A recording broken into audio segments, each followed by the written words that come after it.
Assalamualaikum warahmatullahi wabarakatuh. Perkenalkan, nama saya Ferry Prapanca dari kelas Petrologi A, kelompok praktikum 1.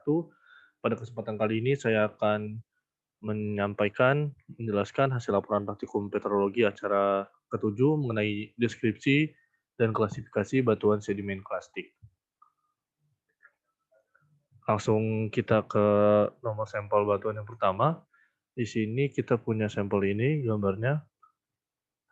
Dengan warna abu kecoklatan, kemudian teksturnya ada ukuran butir yaitu, tergolong ke dalam pasir halus, dengan bentuk butirnya very rounded atau sangat bundar dia, kemudian pemilahannya very well sorted atau, eee, ukuran butirnya itu, seragam, kemudian struktur dari batuan ini, tergolong ke dalam laminasi. Sini dapat terlihat jelas dari satu garis-garis seperti ini merupakan dari struktur laminasi. Kemudian, pada batuan ini matriksnya sebesar 95% dengan semen sebesar 5%. Dan juga, komponen penyusun dari batuan ini tidak ada. Nah, jadi hanya matriks 95% dan semen 5%. Lanjut. Nah ini, kita klasifikasikan menggunakan diagram ini dari Petty John 1975, di mana tadi kita matriks, terdapat sebesar 95% dan letaknya ada di sini. Dan kemudian saat kita memploting ini, kita sudah mendapatkan nama batuannya yaitu mudstone. Jadi jenis dari mudstone sendiri itu terbentuk dari batuan karbonat yang memiliki ukuran sangat halus yang kemudian dia ini mengalami litifikasi dan juga mengandung banyak lumpur. Ini diambil dari Bonowitz tahun 2012. Terus kegunaannya dapat digunakan dalam berbagai industri, contohnya industri semen. Lanjut ke nomor sampel batuan kedua, ini ada, batu ini memiliki warna abu keputihan dengan tekstur ukuran butir korsen, dengan bentuk butir rounded atau bundar dia. Terus pemilahannya well sorted, baik. Dia masih tergolong ukuran butirnya itu masih seragam, walaupun tidak tidak terlalu baik, tapi itu masih kelihatan seragam dengan porositas ini sedang itu 10%. Strukturnya itu masif, kemudian matriksnya, pada batu ini sebanyak 80% dengan semen 5% tidak terlihat, dan juga butirannya sebanyak 15%, butiran-butiran ini nih. Yang titik-titik ini, itu butiran-butirannya dapat terlihat jelas ya. Komponen penyusun butiran, pada batuan ini, ada fragmen batuan dengan 100% ini itu fragmen batuan. Nah, saat kita memploting dalam Petty John 1975 ini, kita dapat melihat matriksnya ini sebesar 80% dan ada diletakkan di sini, yaitu dengan nama batuannya masih sama, yaitu mudstone. Dengan jenisnya masih sama seperti batuan yang pertama, yaitu terbentuk dari batuan karbonat yang memiliki ukuran sangat halus yang kemudian mengalami litifikasi dan juga mengandung banyak lumpur. Dan kegunaannya juga masih sama, berbagai industri, contohnya bisa di industri semen. Dan ini nomor sampel batuan yang ketiga, warnanya coklat keputihan dengan tekstur ukuran butir medium sand, atau dia sedang, ya, tidak halus, tidak juga kasar, gitu.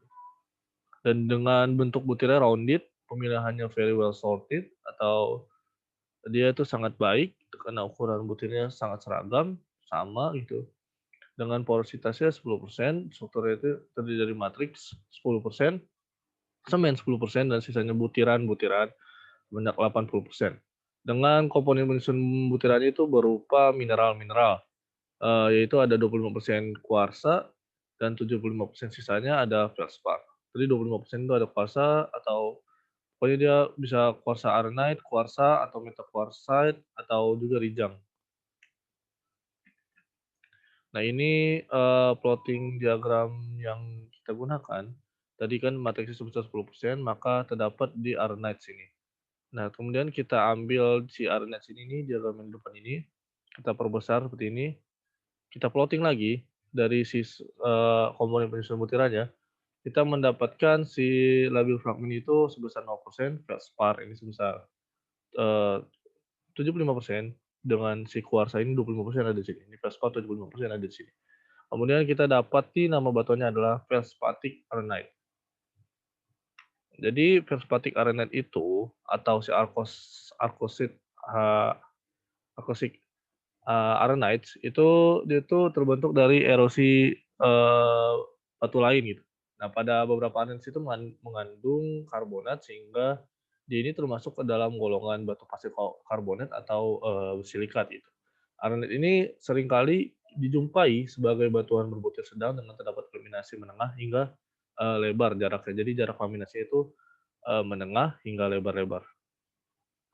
Ini jarak jarak kulminasinya nih, tuh. Ini ada yang agak jauh ini, jadi ini yang disebut lebar-lebar. Nah, ini kegunaannya dapat digunakan dalam industri konstruksi seperti kaca atau keramik. Lanjut ke nomor sampel batuan yang keempat, ini ada warnanya coklat kehitaman dengan teksturnya, eee, ukuran butirnya ada matriks, pasir sedang gitu. Dalam fragmennya ada kerikil kerakal, ini yang kecil ada kerikil-kerikil, yang besarnya kerakal-kerakal, dengan bentuk butirnya purely rounded atau, sangat buruk ya, eee, bentuk butiran lingkarannya gini tidak sempurna gitu, dengan pemilahannya very poorly sorted atau sangat buruk, tidak seragam ukuran butirnya, ini ada yang kecil, ada yang besar sekali, ada yang kecil sekali gitu ya. Dengan porositasnya buruk atau, sebesar 5%, strukturnya masif, matriksnya terdiri dari, matriks 20%, semen 10%, dan butiran sebesar 70% sisanya. Dengan komponen penyusun butirannya ada fragmen batuan dan juga mineral gitu. Dengan 20% kuarsa, 10% felspar, dan sisanya 70% fragmen batuan. Nah, ini saat kita plot menggunakan si tabel dari si Raymond tahun 2006 ini, tadi kan kita dapat matriks itu tergolongnya ke dalam gravelly atau, sandy gitu.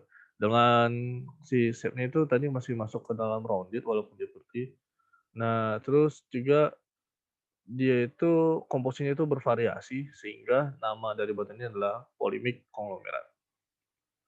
Nah, jadi itu konglomerat ini merupakan batuan sedimen klastik yang berasal dari kumpulan fragmen-fragmen yang cukup besar gitu, terbentuk dari gerakan aliran sungai atau laut dengan ombak yang cukup kuat. Sehingga bentuk fragmen yang ada itu dapat dapat menjadi indikator bahwa, si itu tuh terdapat sortasi atau perubahan bentuk fragmen yang disebabkan dari kecepatan aliran air tersebut. Kegunaan dari batu ini adalah dapat digunakan dalam industri konstruksi. Lanjut ke nomor sampel batuan kelima, ini warnanya ada abu kehijauan, ukuran butirnya fine sand atau baik, pasir pasir halus gitu, masih bisa bilang seperti itu, dengan bentuk butirnya very rounded atau sangat bundar, ini butirannya, dengan pemilahannya very well sorted, dapat terlihat sini, seragam jika kita lihat ukuran butirnya, dengan porositas 10%, struktur masif, terdiri dari 85% matriks, 5% semen, dan, butiran itu 10%. Komponen penyusun butirannya itu ada mineral, dan terdiri dari 90% kuarsa dan 10% feldspar. Dan fragmen batuannya sebesar 0%. Jika kita plotting di sini, menggunakan PT John 1975, kita dapat tadi kan matriks 85% dan nama batuannya adalah mudstone. Sama seperti batuan satu dan batuan kedua, mudstone itu terbentuk dari batuan karbonat yang memiliki ukuran sangat halus yang kemudian mengalami litifikasi dan juga mengandung banyak lumpur. Dan kegunaannya dapat digunakan dalam berbagai industri, contohnya industri semen. Nah, ini adalah daftar pustaka yang saya gunakan dalam identifikasi batuan kali ini. Ya, sekian dari saya, kurang lebihnya mohon dimaafkan. Terima kasih.